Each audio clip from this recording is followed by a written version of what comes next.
Quando nós falamos sobre relacionamento, uma coisa que você tem que ter em mente é que todo relacionamento se tem uma expectativa criada. Todo relacionamento. Quando você se relaciona com alguém, você cria ideias de como vai ser esse relacionamento, cria uma expectativa sobre como vai ser o papel da pessoa, o que vai envolver na sua vida, o que vai se desenvolver. Você cria expectativas sobre ações, sobre reações, enfim. Então isso é natural. No entanto, muitas vezes nós criamos expectativas demais e diante da realidade do relacionamento, a gente, nesse descompasso entre expectativa criada e realidade de um relacionamento apresentado para mim, é onde, quando há esse descompasso, é onde surge a frustração. Eu me frustrei porque eu não esperava isso de você, ou eu me frustrei porque eu esperava outra coisa sobre você. No entanto, quando eu penso nas expectativas, eu tenho que avaliar se eu não estou sendo muito intenso nessa busca, se eu não estou esperando demais. Então é muito importante que existem níveis de relacionamentos e que eu saiba definir isso muito bem. Então existe aquele relacionamento que é de convivência, são pessoas do meu dia a dia, do trabalho, que eu vejo todos os dias, que eu dou bom dia, boa tarde, e eu não vou esperar dessa pessoa, embora ela me veja todos os dias, que ela me dê um apoio emocional. Afinal de contas, nós temos uma relação de cordialidade, de um ajudar o outro ali por causa do trabalho, ou seja, pessoa da minha convivência.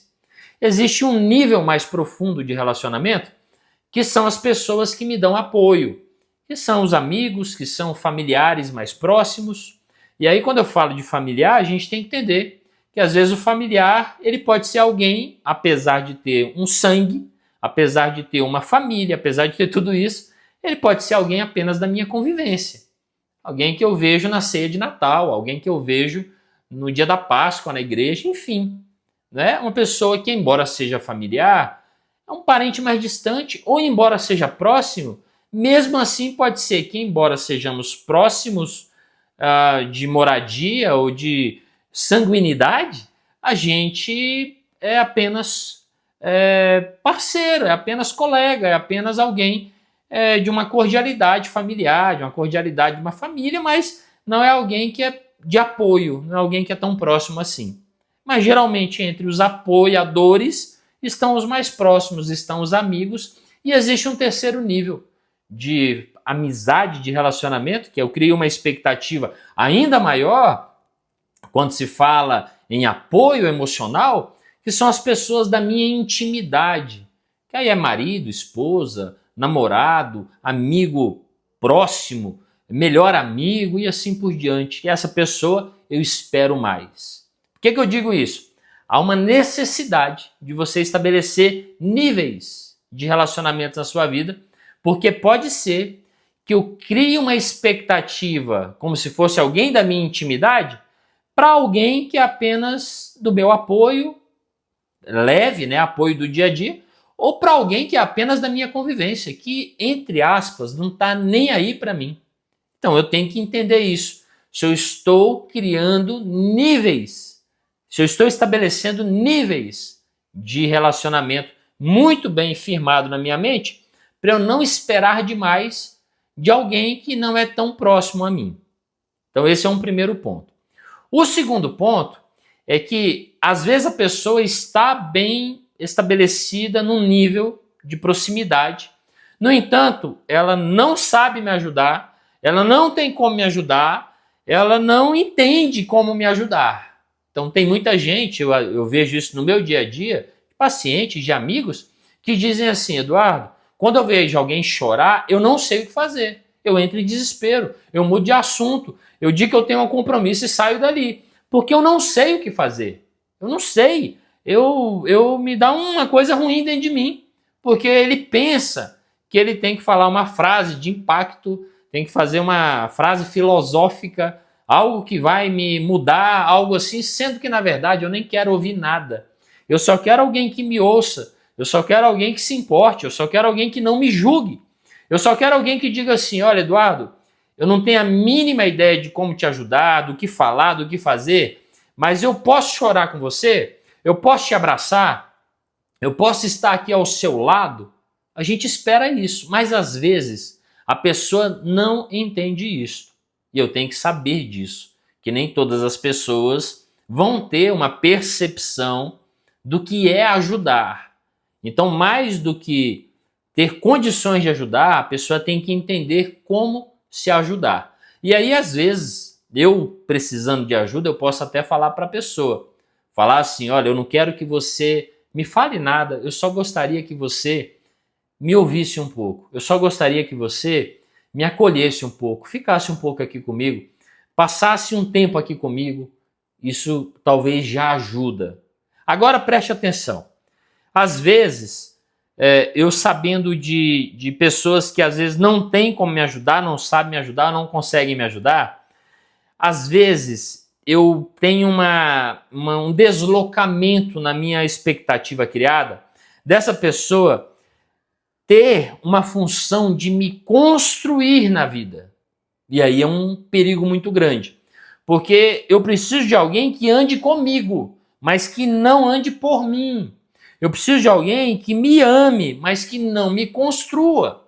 Eu preciso de alguém que me apoie, mas que não me sustente. Entende isso? Esse papel de eu caminhar, de eu me sustentar, de eu me construir, esse é um papel que ninguém pode fazer por mim. Então, nas minhas expectativas criadas, eu tenho que saber o que eu tenho criado de expectativa. Porque é meu papel dar sentido para a minha vida. É meu papel construir a minha vida, cuidar da minha saúde mental. É meu papel ter escolhas, fazer escolhas, me responsabilizar por escolhas. É meu papel enfrentar as dificuldades, mesmo sem o apoio de alguém. É papel do outro me apoiar. É papel do outro me respeitar. É papel do outro respeitar meus limites ou estabelecer os limites nos relacionamentos. Mas, embora seja papel, não há uma obrigatoriedade de ocorrer este apoio. Nem sempre ocorrerá. E aí, sabendo disso, que nem sempre ocorrerá este apoio, eu quero falar uma coisa para você. Você disse, você pensa, seria muito bom se a pessoa me ajudasse. Eu já estabeleci os vínculos, eu já sei quem é de apoio, eu já sei quem é apenas de convivência, eu já sei quem é da minha intimidade. Maravilha. Eu já entendi se essa pessoa pode me ofertar algo, se essa pessoa tem condições para isso, se essa pessoa sabe me ofertar algo, eu já estabeleci isso, já entendi. Eu já sei que eu não estou transferindo responsabilidades dessa pessoa ser a minha construtora, ser a minha base de existência. Eu já entendi isso. Eu tenho que tomar muito cuidado quando eu entendo isso, de não querer, em meio às dificuldades, talvez, da minha vida, de ter, na minha infância, uma falta de apoio, de eu querer sarar essa ferida, querendo buscar uma figura materna, paterna, agora, nessa minha vida de adulto. Eu tenho que tomar cuidado com isso também. Mas vamos imaginar que eu já entendi tudo isso, que eu não estou transferindo responsabilidades, que eu não estou querendo que ninguém me construa. Eu só quero um apoiador, eu só quero alguém que me ajude. E não tendo essa ajuda, o que eu faço? E aí você tem 3 caminhos. O primeiro é você continuar esperando. É você ficar, como quem diz, não veio ainda, mas um dia virá. E aí eu já te recomendo que você não faça isso. Não quero dizer que você deve entender que essa pessoa nunca mais te apoiará. Não é isso. Mas se você viver esperando por um milagre acontecer na vida dessa pessoa, pode ser que não aconteça e você vai ficar paralisado na sua existência. Um segundo caminho, uma segunda decisão, é você, já que a pessoa não te apoiou, ou pior ainda, não só não te apoiou, como te acusou, te julgou, foi desleal com você, falou coisas más a seu respeito, e aí você, diante disso, você tem o segundo caminho, que é de se fechar, de se bloquear, de falar, já que aconteceu isto, todos os outros farão isto comigo, então eu vou me fechar totalmente. Eu não vou mais acreditar no homem, na mulher, na vida humana, não vou mais acreditar em relacionamentos, porque eu me feri muito.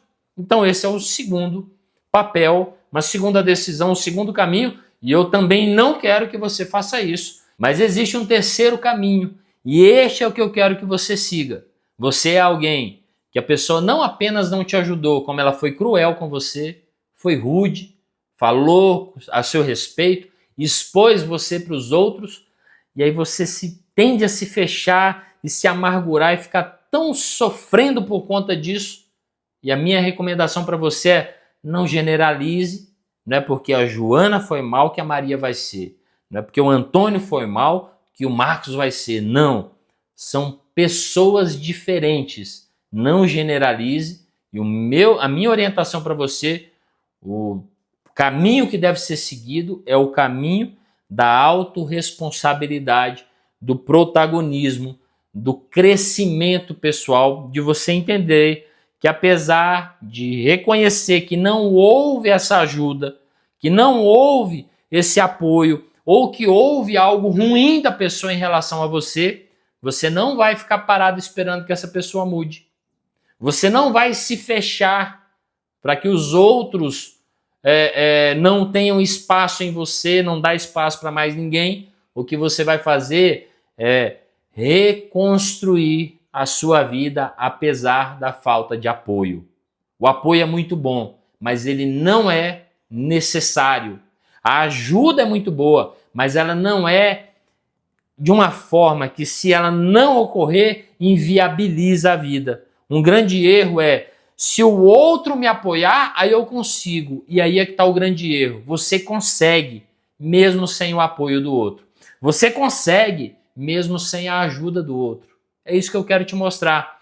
Agora preste atenção, quando eu falo para não generalizar e entender que existem pessoas que podem sim ser boas para a gente, apesar de ter pessoas que são más para a gente, é um convite para que você busque vínculos saudáveis com novas pessoas. Porque pode ser que, do mesmo jeito como eu fui muito ferido, eu possa ser muito ajudado. O ideal é que eu cresça tendo bons apoiadores. Mas a mensagem que eu tenho para te passar é: não existindo esses apoiadores, você também pode crescer. Você também consegue dar passos de crescimento na sua vida. Busque apoiadores, mas eles não são necessários na totalidade da sua existência. Eles são muito importantes, mas eles não são de uma forma imprescindíveis na sua vida. Não são. A minha orientação é: busque apoiadores, mas crie em você uma vida resiliente, que dê passos para a sua construção. Se vierem apoiadores, que maravilha, isso é um bônus. Mas, se não existirem, você vai ter condições de dar passos significativos para a sua construção e para o seu crescimento. Preste atenção, 3 caminhos. Ou você fica esperando que eles venham, porque você acredita que você só vai conseguir se eles vierem, ou você se fecha, dizendo: eles não vieram, logo ninguém virá, ou você caminha, dizendo: apesar deles não terem vindo, eu vou construir em mim uma vida de crescimento, uma vida de construção, de uma identidade forte, sólida. Agora preste atenção no que eu vou falar. Na minha vida, quando não existiram apoiadores, ou quando existiram apoiadores, o que me ajudou muito foi o desenvolvimento da minha espiritualidade. Porque em Deus, eu sempre tenho uma relação de suporte, de modo a não me bajular e não me enganar e nem me trair e nem ser desleal comigo. De um ser que me ajuda, que me orienta, que me mostra o que eu preciso mudar, que me elogia e que também me confronta. Na minha vida fez total sentido e eu também recomendo para você que você desenvolva a sua espiritualidade e você vai entender que muitas vezes todos podem te deixar, mas existe um que jamais te abandona, que é Deus. Então isso faz total diferença para mim, porque eu nunca de fato me sinto totalmente sozinho, porque eu sei que por mais que os outros possam me deixar em alguns momentos da vida, eu nunca estou verdadeiramente só. Tá bem? Então guarde essa orientação para você sobre relacionamentos, expectativas, realidades e o que fazer, qual caminho tomar para a sua vida.